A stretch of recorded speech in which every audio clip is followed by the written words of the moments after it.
Good evening. Thank you for joining the visioning discussion for the Tacoma Tideflats Sub-Area Plan with the focus on the environment and health for this evening's meeting. I'm Marcy Wagner, a member of the consultant team, and I will be moderating tonight's session.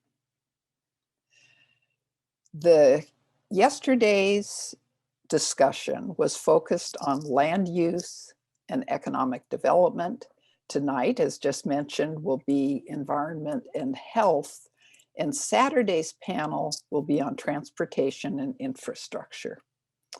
As a reminder, this meeting will also be recorded and posted to the city's YouTube channel.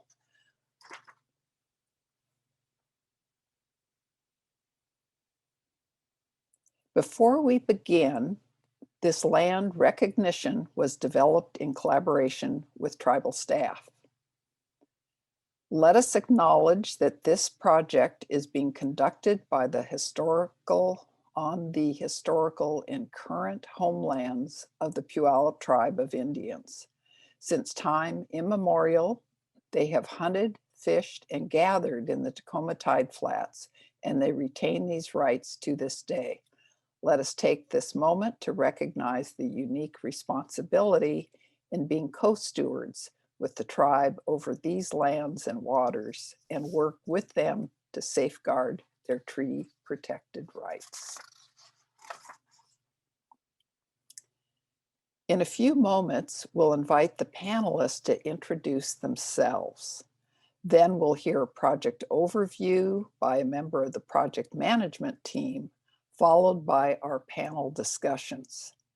After each panel discussion, we will invite our audience to submit questions using the Zoom Q&A feature. We also have an online survey available at cityoftacoma.org/tideflats that you see listed here on the slide, if you'd like to share your thoughts that way as well.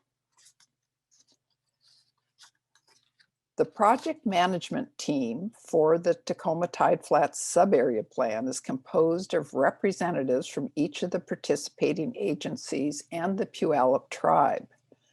The representatives are listed on the slide: Steve Atkinson, City of Tacoma; Steve Friddle, City of Fife; Sean Gaffney, Pierce County; Andrew Strobel for the Puyallup Tribe of Indians; and Deirdre Wilson, Port of Tacoma. Deirdre Wilson is the Senior Planning Manager for the Port of Tacoma, and she will be providing the project overview presentation this evening. The consultant team includes myself, Rebecca Fornaby, Deborah Monkberg, who is the consultant team lead, and Radhika Nair. Deborah and Radhika will also be assisting with the questions from the audience later this evening. I'd like to thank our panelists for participating in this evening's discussion about the vision for the Tideflats future. I'll now invite the panelists to introduce themselves and their organization, starting with Jason Jordan. Hello, everyone. Hopefully you can see me.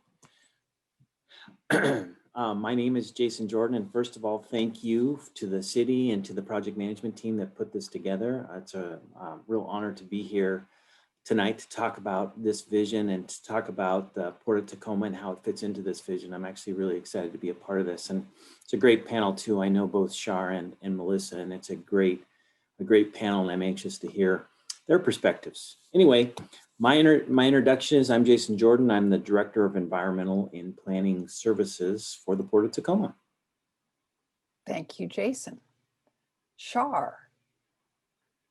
Thank you. Good evening, everyone. My name is Shar Naylor. I'm a water quality manager and assistant fisheries director for the Puyallup tribe. I've worked for the tribe for a very long time now, and I'm really looking forward to this discussion tonight, and thanks for having me. Thank you. And Melissa Malott. Yep. Thank you, Martha. Thank you for having me, and citizens for Healthy Bay here tonight.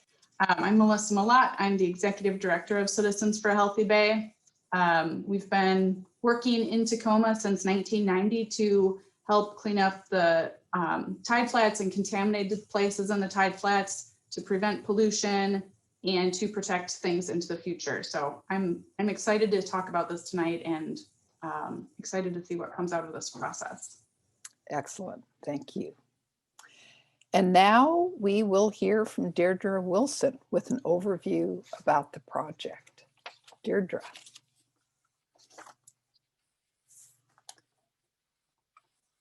Good evening. Thank you, Marcy. The Tideflats subarea, as you see on the map here, this map shows the designation of the manufacturing industrial center that we have in Tacoma. It's about 5,000 acres, including rights of way and waterways. The natural context is that it includes a shoreline, river deltas, tidal creeks, marshes, naturalized creeks, and a river channel corridor. The economic context is that over 10,000 employees, including a world-class port with industrial manufacturing and maritime activity, exists in the Tideflats. And I will just say that that also contributes to about 40,000 jobs in the region. The cultural context is that we're within the Puyallup tribe survey boundary. The goals of this project is that we have a partnership with 5 different governments: the City of Tacoma, Port of Tacoma, Puyallup Tribe of Indians, Pierce County, and the City of Fife. That partnership was solidified with an intergovernmental agreement and following work plan that was approved by the 5 governments. This is a coordinated approach to development, environmental review, and strategic capital investments for the future. What's on the table? We're looking at how do we maintain a thriving port in the face of global competition and future impacts of climate change? How can we improve the overall health of the Tideflats, Commencement Bay, and Commencement Bay while preserving and expanding our employment base and available jobs? How can we better align public and private interests and leverage resources to coordinate infrastructure investments in the area? And how can we ensure a healthy, plentiful salmon and shellfish in a complex urban environment? And then lastly, how can we ensure a safe environment for workers and residents? So where are we in this process? If you have been with this process as long as I have, which I began with working with this in 2017, you'll see that that is not on the timeline here. So your timeline that you're looking at here is actually the process since we engaged work with the consultants who are helping us today. And that was earlier this last year. So while this process started a few years ago to make this happen, the actual work with consultants to prepare a draft plan to be considered by the City of Tacoma, we're right at the beginning of that process now and expect that that will take until sometime early to mid 2023. So we're in the kickoff session here in the beginning of 2021, and we're doing visioning sessions, and EIS, or the environmental scoping, is what will be the next step after we get through our visioning.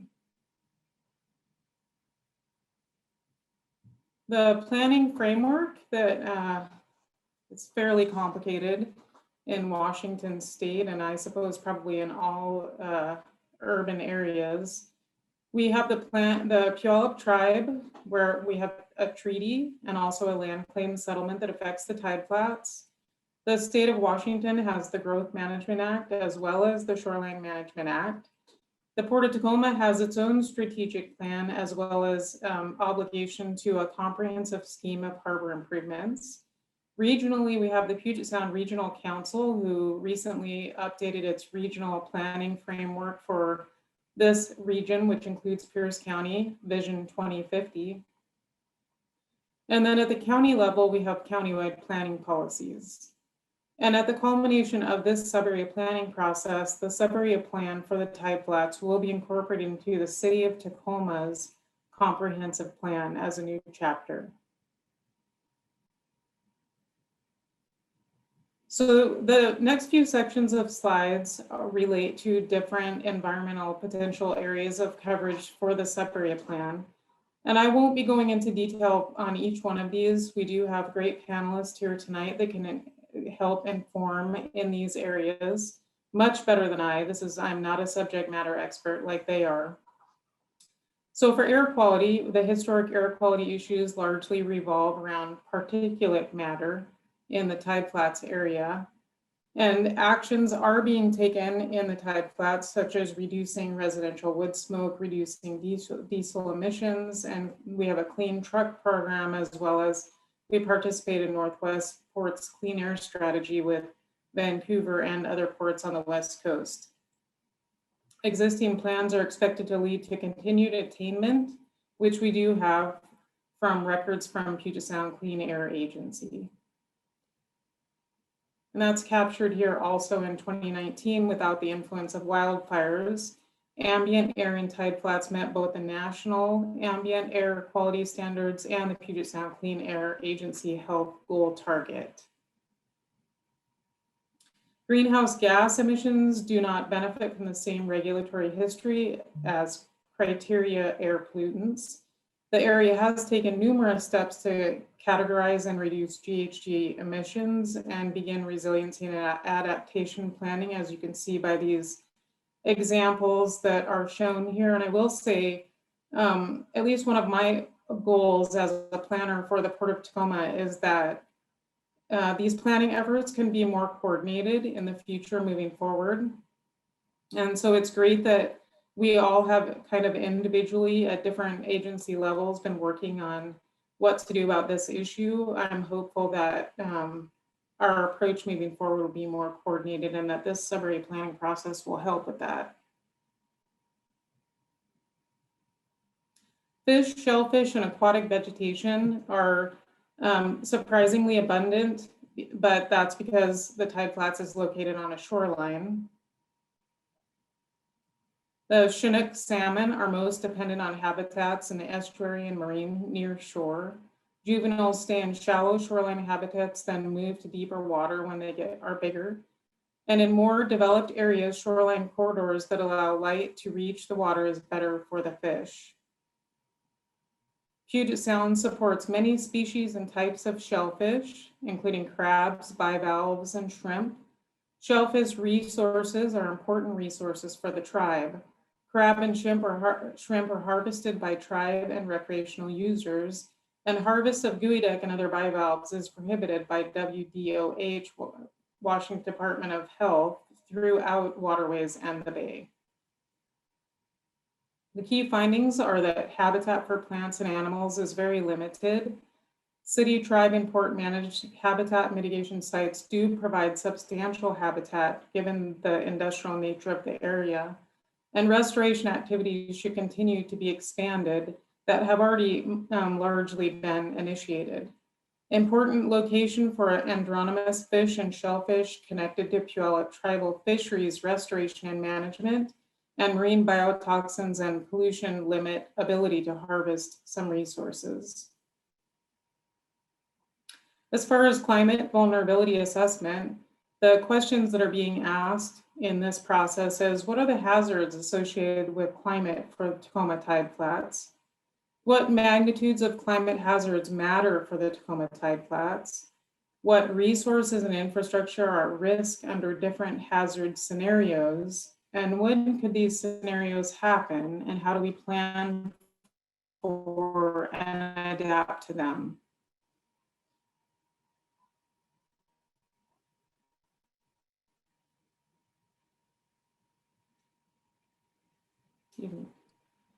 The potential climate change impacts to infrastructure, wastewater systems such as the central wastewater treatment plant, pump stations, and gravity conveyances, surface water infrastructure that is tidally influenced, such as pump stations, Puyallup River levees, transportation infrastructure. These are all examples of potential infrastructure that could be impacted by climate change, such impacts as a result of climate change, such as sea level rise.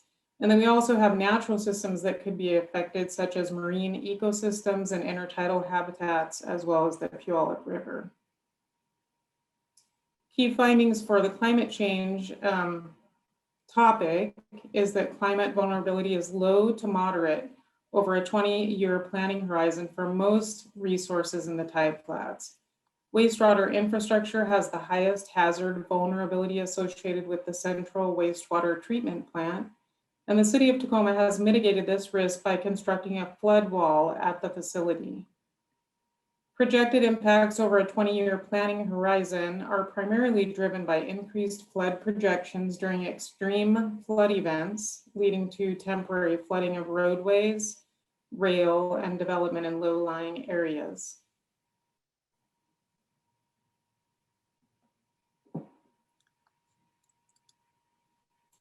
Thank you, Deirdre. Now we are going to move on to hear more from our panelists. What I would like to hear from each of you is first a response to the question, with respect to the environment and health, what is the biggest opportunity in the Tideflats? And what do you see as a significant barrier to achieving that opportunity? And I'm going to ask Melissa if she would like to start. I think with, you know, the idea that every crisis presents an opportunity is something that I kind of hold on to. The climate crisis is huge in front of us, and I don't think, I think one of the good things about this process is that we're talking about it more, but I haven't heard a lot of, I think, realistic talk about the threat that climate change poses. You know, scientists say that we're supposed to cut all emissions by 2050 and cut about 50% of our emissions by 2030 if we're going to stay on track to avoid the worst catastrophes of climate change. And everyone knows with deadlines, like you need to build in cushion for that. And we're not talking about that at the city. We're not talking about that at the port. And I think it's really sad because I think that the stuff that it will take to meet emissions reduction and what that can mean for our community and health and environment is huge. Like, there's huge shipping companies that are going to have emissions-free ships by 2030. If we were trying to become an innovation hub and clean energy manufacturing hub, we could capture some of the just opportunity that's in that. That would be transformative for our community. And so we, you know, I think with that type of work and with pushing for innovation and clean industry and embracing the healthy environment around here more, we don't have to pick jobs versus environment. We can have both. We can have, you know, good jobs. We could have a secure and thriving community, and we can have a healthy and thriving and vital environment. Thank you. Shar, would you care to take that question next? So Absolutely. What's the biggest opportunity and what you see as a barrier to that? I think the biggest opportunity, I totally agree with Melissa. I think it was really well said about, I don't think it's an either or dialogue or discussion between jobs versus environment. I think we can have both. And I think if this pandemic has taught us anything, it's that a new normal is kind of required. And I kind of put that task and a goal to the port and the tribe and Citizens for a Healthy Bay and the Northeast Tacoma residents and industry and business within the port that we need to do better. You know, the port is that whole area is located within the reservation. And what that really means is, I mean, the tribe is a fishery-based tribe. And if they lose their fishery, then they've lost their identity. I mean, they're intricately linked to who they are. And something that's very different between tribes and non-tribal folks is that most of the Puyallup Nation and membership live on or near the reservation. It doesn't matter whether the environment is pristine or if it's completely degraded, they do not move. That is their homeland. It's unlike me as a non-member. I've moved around several times in my life, have several different homes, but it's important to remember that their homeland is there and generations upon generations will stay there. And we are only kind of slowing down extinction by a nanosecond. And so what we need to do is move the chain. We need to improve the environmental baseline. That means moving into this next century in terms of reducing air emissions through cleaner technologies, reducing our reliance on fossil fuels, continuing our trajectory in restoration and improving water quality. Again, you know that the tribe eats a lot more than the average American on shellfish and salmon, and yet they still can only fish a few hours for a given season for a given type of salmon because of toxics and pollutants and closure of our shellfish beds. So I guess there is a lot of room to improve. We have moved the chain, but there's still quite a ways to go. Thank you. Jason. And again, the opportunity of the Tideflats and the barrier to achieving it. Yeah, thank you. It's a great question. So following up with Shar and Melissa's comments, I think, you know, climate is obviously top of mind. I really liked Deirdre's presentation. There was a slide set there that showed the human hair and the diesel particulate micron. So since 2008, the Port of Tacoma has been part of the Northwest Ports Clean Air Strategy, and we've reduced that diesel particulate by 80% of our operations, which is really, really exciting and great, but there's a lot more to do. And similarly with greenhouse gases, since 2005, we've reduced our greenhouse gases at the Port of Tacoma by 20%, but there's a lot more to do. So our commission has boldly taken on the Paris Climate Accords. And so to Melissa's point, we're working very, very hard to develop strategies where we get to zero emissions by 2050, if not sooner. So things like shore power, things like reducing diesel particulate in our cargo handling equipment, working really, really aggressively.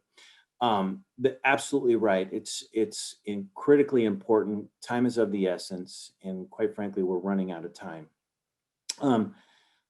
Like that, and the other things that Shar mentioned, fisheries habitat. You know, we really believe that that's a key nexus to how we can operate our port and still protect salmon.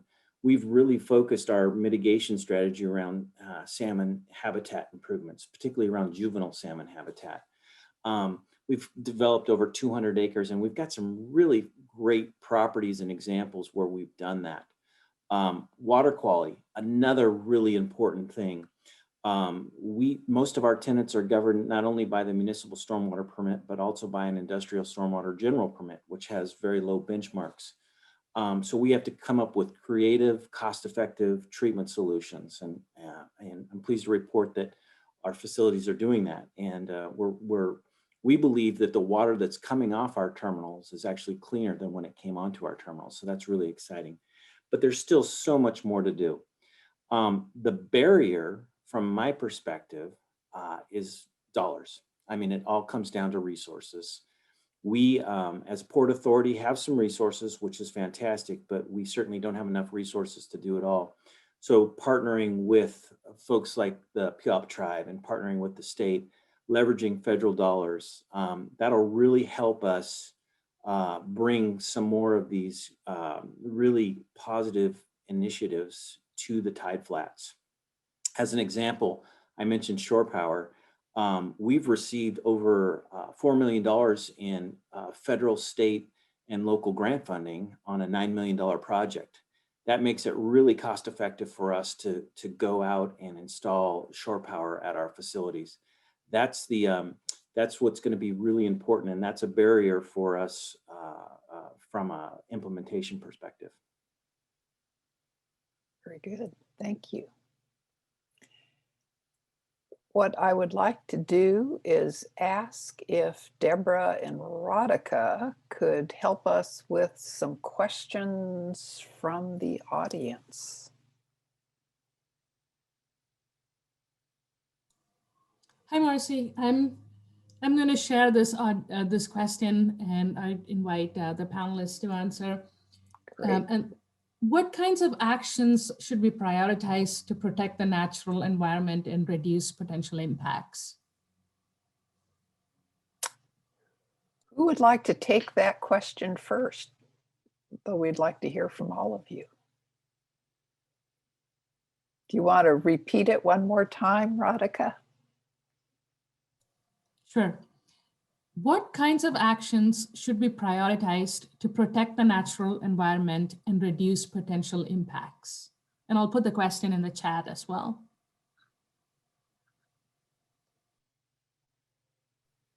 I'm happy to jump in unless the panel wants. Shar, did I cut you off? Sorry. No, please go ahead, Jason, and Okay. I'll follow up. Yeah, no, Okay. it's a good question. It's a tough question. So we've talked about some of the things that are important, whether it be around reducing greenhouse gases, reducing diesel particulate, improving water quality, developing habitat for juvenile salmon and our other species. We're working on a quiet, we're calling it quiet sound, which is a way that we can work with the vessels that call to our harbors in both in Seattle and Tacoma to look for ways where they can reduce their engine noise so that, you know, the orcas can hunt for salmon. So there's just a lot of opportunity, you know, whether it's natural resources or whether it's operational. And for us, we look at it kind of land, water, air, if you will, and we look to our partners, we look to the community to help us prioritize. We looked for win-win situations where, as an example, we can bring in development opportunities and we can clean up contaminated property. That's a real win-win where that development will help pay for the cost of cleaning up that contaminated property.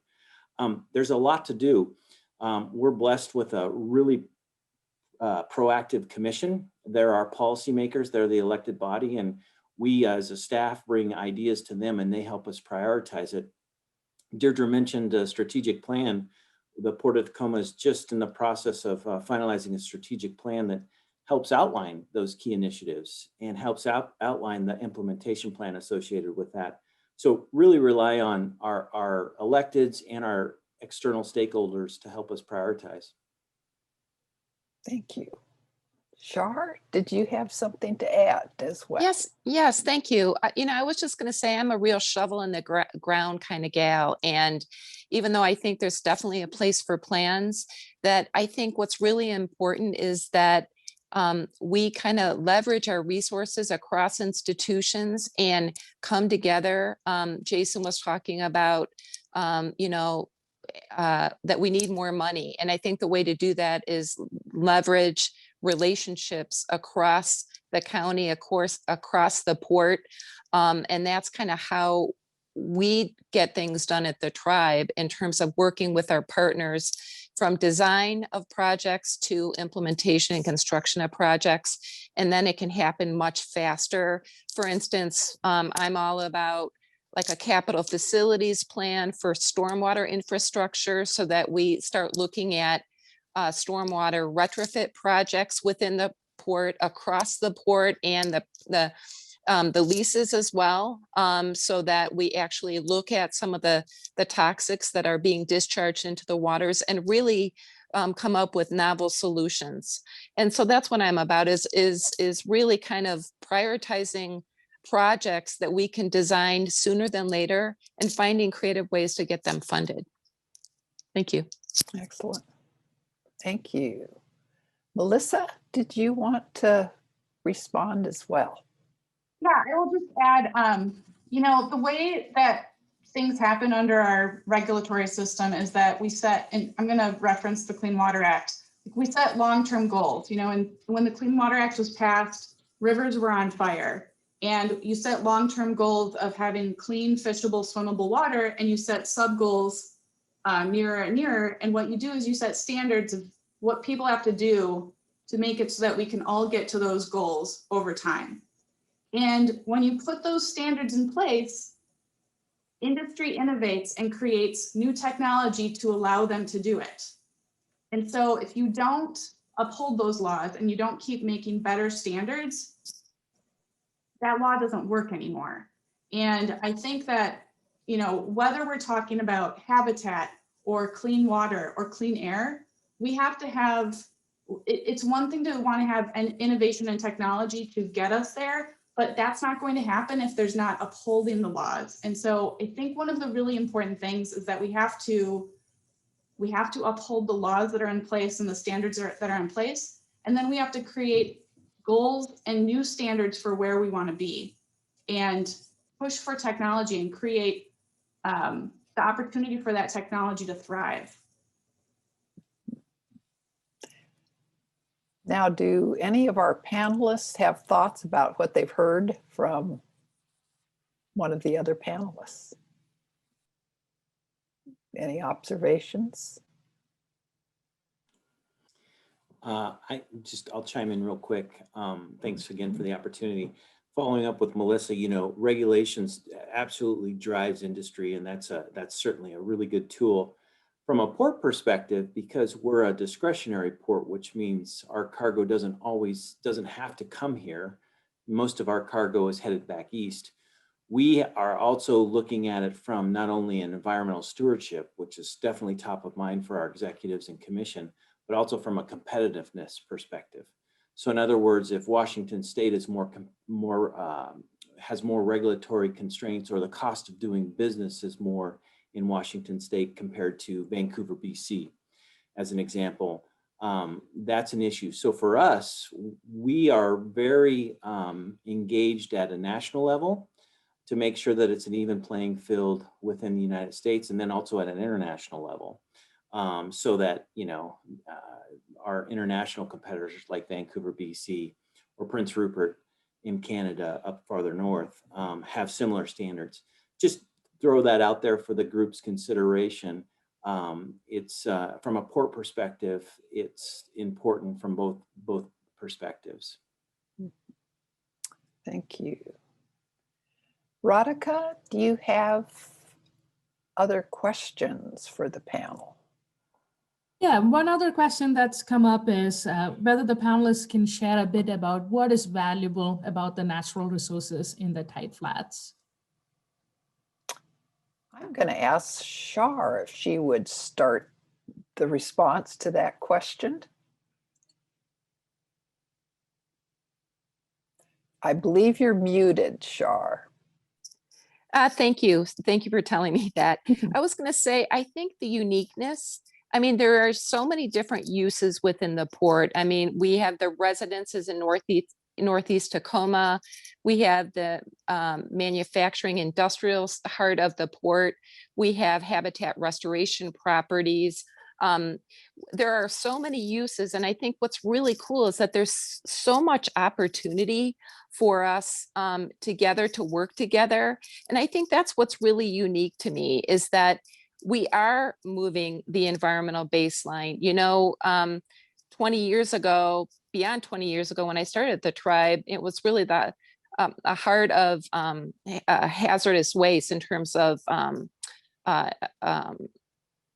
hazardous waste sites at the port. And there's been a lot of cleanup over the last 20 years, but there's a lot more to do. And I think with that, just in having these discussions are building the relationships and building a trust level for us to move forward in terms of, let's improve on those 200 acres of restoration and habitat sites within the port area. There's a lot more opportunity there for restoration and enhancements of the nearshore area. we would love to be a part of that solution there. And I guess I'll just stop at that for the moment. Great, thank you.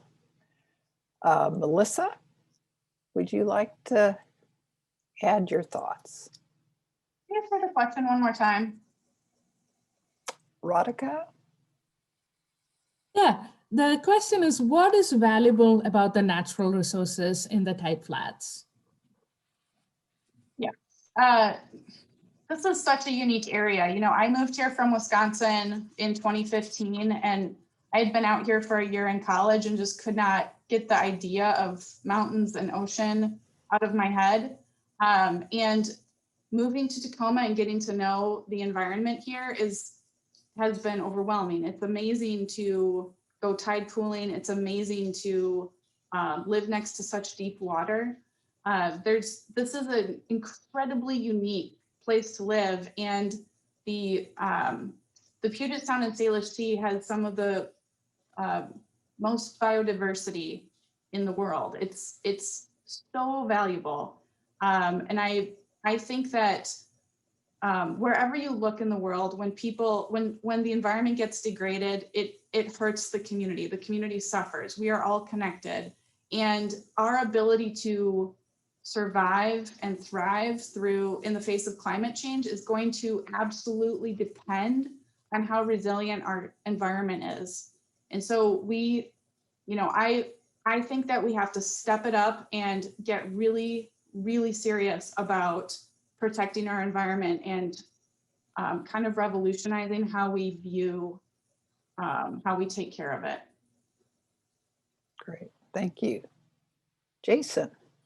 Yeah, it's a really cool question. I mean, the simple answer for me is everything. It's a cliche, but this is a great place. It's a beautiful place to work, live, and play. It's amazing. You can see over my head Mount Rainier, and Deirdre's picture, I think, in one of the slide sets was, you know, the port with Mount Rainier really popping.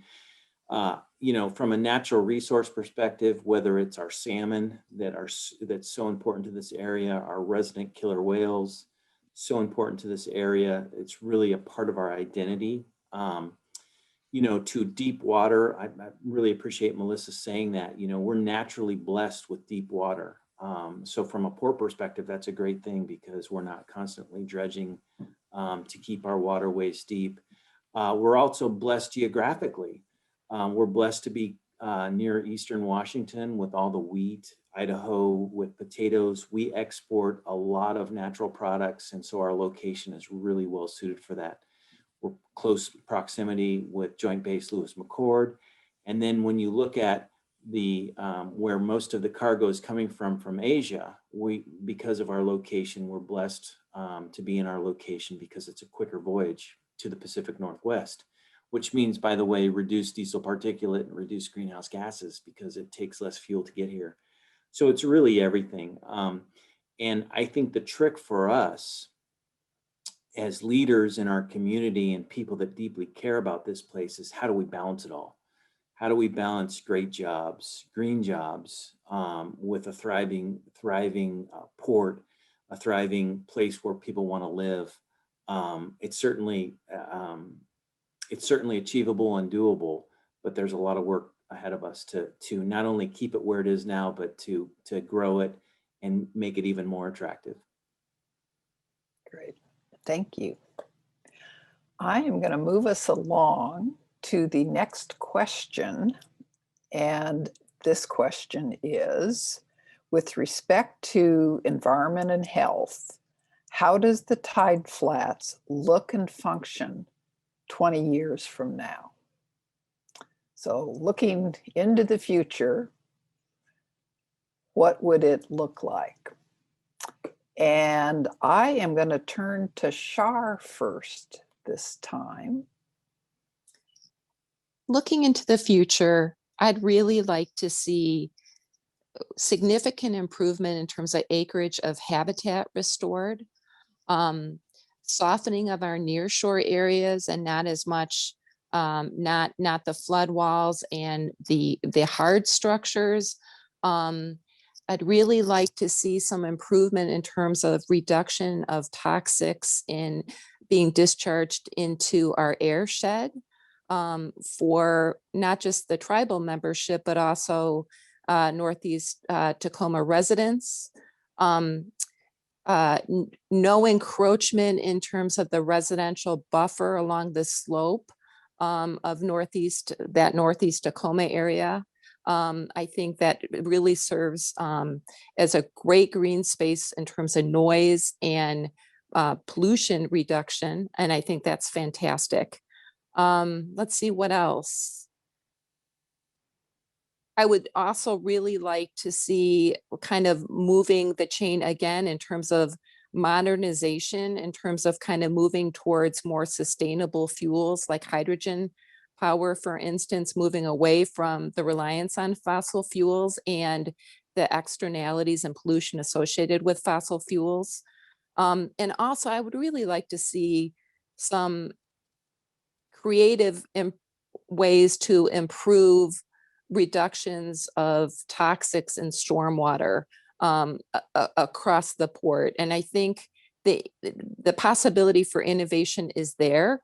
It is expensive, but I think, like Melissa was saying, I think we do need to move the chain in terms of resetting our goals a little bit. And if this pandemic has taught us anything, that we really need to look at kind of the world through a new lens now, and that includes natural resources. Thank you. Great, thanks. Jason, I'm gonna turn to you next. Great. Well, Shar stole a lot of my thunder. So good job, Shar. No, it's, from a relationship perspective, 20 years from now, I hope that the port, the city, and the Puyallup Tribe of Indians are working hand in hand. I would love for us to continue to grow and improve those relationships, whether that be as neighbors, as good stewards of the environment, or even business partners, if that's a possibility. We have so much to offer, and to the panel's point, working together, we can really advance the ball. For me, it's a lot more of the great work that we're doing. We could talk about cleaning up legacy contamination in the Tideflats. We've done much of that. In fact, we've leveraged over $300 million, if you can believe that, cleaning up contaminated properties in Commencement Bay. But there's more to do. There's absolutely more to do. And there's some big ones out there that many of the folks on this panel know about. Stormwater improvements, water quality improvements. We are on the cutting edge, but we can push that envelope farther. The big one though, for me, is about electrification.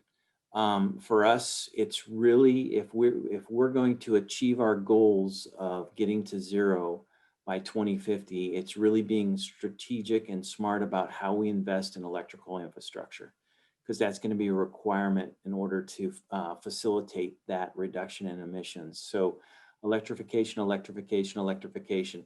The good news is that we're there in terms of working closely with Tacoma Public Utilities.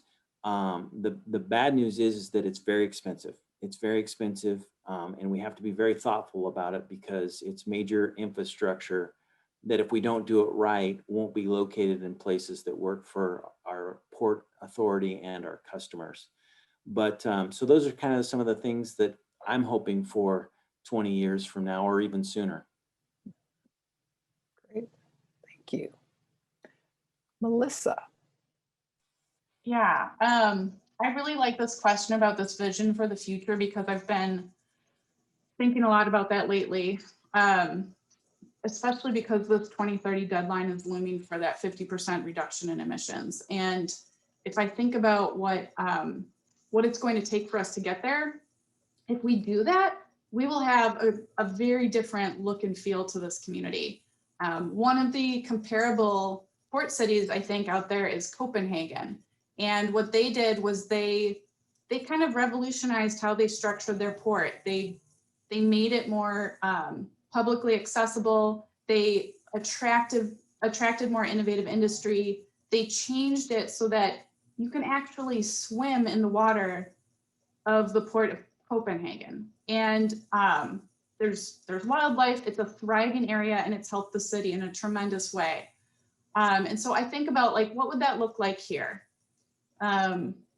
If we were a little bit more intentional about how we structure things, I think that we could have restored habitat areas, and you could have people take their kids down to the waterfront and see salmon coming back from the ocean and going up the stream to spawn. You could come back a couple months later and see, you know, little salmon fry going out through these eelgrass beds out to the ocean and just kind of wonder, is that the child of the salmon that I saw earlier? I think that type of, that experience will require change in our community, but it will also create change in our community. It will affect the children that see that. It will affect our families. It will affect all of us. And so that vision that I have for the Tideflats is for something that's different than where we're headed right now, and would be cleaner and healthier for everyone. I think that we'd have very innovative industry. Clean fuels, I think, has to be a big part of that. And yeah. A big goal. Mm-hmm. I am going to turn to Radhika again and see if she has any questions from our audience. This is mostly a question for Jason. And we've had a couple of questions from the audience asking whether the information that you talked about regarding air and water quality is available to the public, and whether it's available on the Port website. The short answer is yes. Is it available the way I'd love for it to be? Not necessarily, but certainly like our Northwest Port Clean Air Strategy, our emissions inventory, that's all available on both the Port of Tacoma and the Northwest Seaport Alliance website. Some of our innovative stormwater treatment technologies is certainly available. I'm trying to think what else. Some of the remediation projects. We have a graphic on our website that's our commitment to Commencement Bay that outlines those program areas. And you can always reach out to me. My biggest beef with the Port of Tacoma, and I'm partly to blame for this, is that we do this amazing work, but we're not really good at telling our story. And I know our new executive, well, he's not new anymore. He's been here for a little over a year now. Executive Director Eric Johnson is working really hard with our communications team and with my team to figure out how we tell our story better. We're developing a new website, all that sort of stuff, but happy to share that. We do a lot of public outreach. We have a port biologist that will literally pre-COVID take you on a tour to show you some of our great habitat sites and things like that. So please feel free to reach out directly to me if you can't find it. But generally speaking, most of that information is there. Great, thanks. Radhika, do we have any other questions? Yeah, this one is about what might stop us from reaching our carbon emission goals in viable salmon fisheries. And I know some of you talked about the barriers already, but if you could add some more, that would be great. Yeah, I would, I mean, all talk and no action is going to make it so we don't reach these emissions goals. And there have been plenty of plans out there that nothing has happened on. And so I don't want to see that happen again. We have to be serious about this and set clear goals that will get us there, put like buffers in so we can actually achieve it, and then actually do it. You know, one of the things that's been frustrating about clean air plans around here is with the Port of Tacoma and the Port of Seattle is that there was a clean air plan for addressing emissions from drayage trucks. And the Port of Seattle met it, and the Port of Tacoma didn't. And I don't want to see us be a place where we don't follow through on plans. And I know that Jason works really hard. I think we have to make sure that we keep stepping up and step up to these plans. And that's, again, one of the reasons why I think this vision is so important, because we have to come together and decide what we're going to look like in the future and what we want. And if we work together, we can bring innovation and make that happen. If I could just chime in real quick, Melissa's Please. absolutely right. I would say it slightly differently. We did meet our clean truck program, but Seattle was 2 years ahead of us. So we committed to a time frame and didn't meet the initial time frame. But now all of our all of our international facilities in both harbors have a 2007 clean truck standard, which, by the way, has been extremely successful. Just so for folks, for comparison, a 2006 engineered truck compared to a 2007 engineered truck, there's about a 90% reduction in diesel particulate when you go from 6 to 7 engineer. So it's really significant. But Melissa's absolutely right.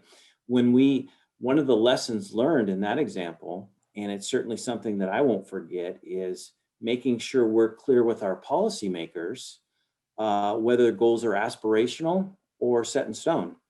Prior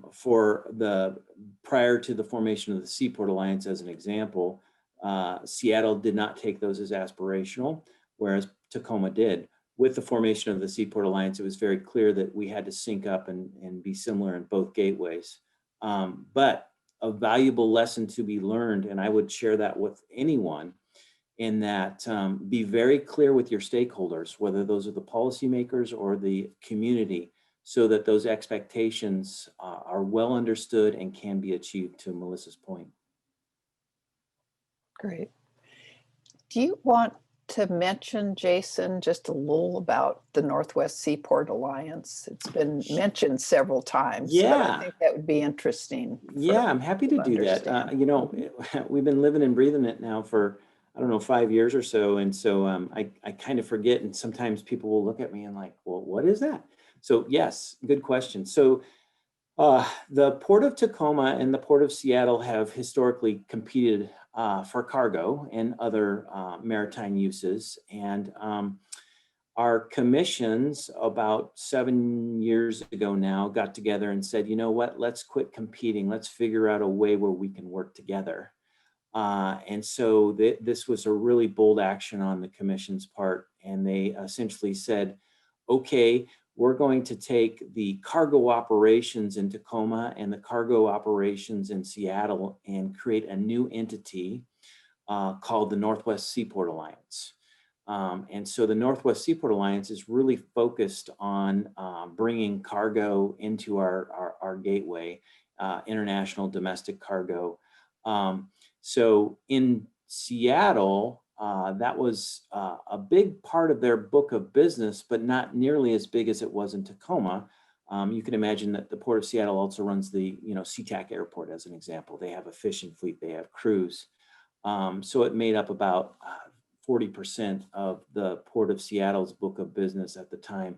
In Tacoma, containers were a much larger chunk of the Port of Tacoma's operations. And so that made up about 80% of the Port of Tacoma's operations. So big focus. The former CEO for the Port of Tacoma, John Wolf, now is the CEO for the Seaport Alliance. I wear two hats. I represent, I'm the environmental director, planning director for both the Seaport Alliance and for the Port of Tacoma, which is really great because I can, there's a lot of synergy there. There's a lot of overlap. And then Eric Johnson is our new executive director for the Port of Tacoma. What's great about Eric coming on board is he can really focus on not only supporting the Seaport Alliance, which is key, but also growing the Port of Tacoma book of business, whether that be warehousing or whatever the commission might want him to expand in. So anyway, long story short, the commissions got together and so formed the Seaport Alliance. And now John Wolf, instead of having 5 bosses, 5 Port of Tacoma commissioners, he has 10 bosses, 5 from Tacoma and 5 from Seattle. Good. But it sounds like the coordination is beneficial from both ports' perspectives, and hopefully for some of those goals, improving health and the environment as well. Shar, did you have something else you'd like to add? Yeah, I was just going to add a couple of things to what Melissa said.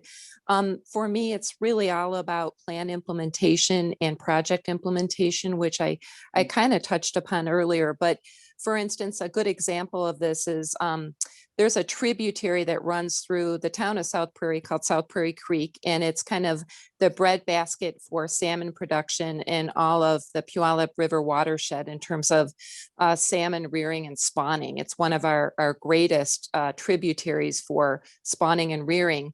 And we just recently completed a huge habitat project where we reconnected over half a mile of the old historic oxbow through over about an 80-acre site.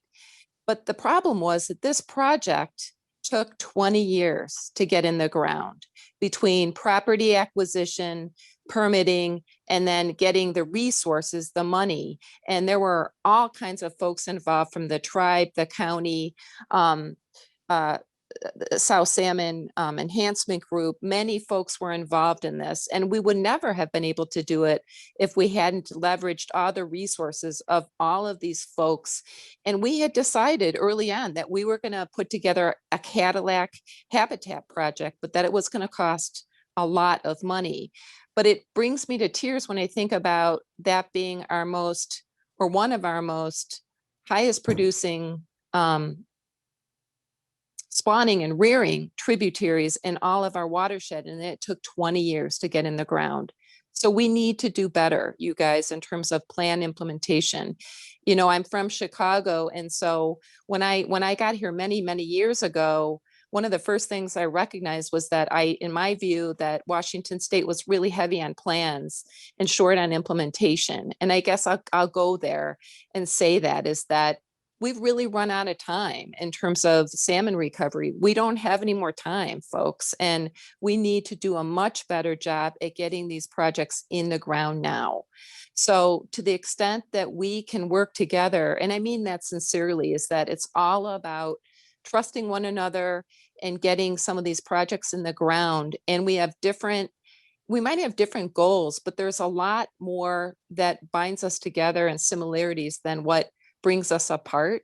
So I say that we need to find those things, and we need to leverage our resources. And we have a lot of ability to do that at the tribe. So rely on us, and we'll extend our hand to you guys as well. So thank you. Very good. I think those are perfect closing thoughts. I want to thank our three panelists very much for providing their views and knowledge for the group tonight. And I am now going to turn the meeting back to Deirdre briefly to tell you what's coming up. Thanks, Marcy. That was a lot of good information and conversation. If you have not had a chance to have your question answered, I believe that we will be following up with answers to those questions, and you also have the opportunity to take the online survey, which will be available until April 30th. And all of the information related to the sub-area planning process is located on the city's website at that address there, but it comes up easily if you Google Tideflats sub-area plan. The first thing that comes up will be the city's website. We do have another visioning panel session on Saturday.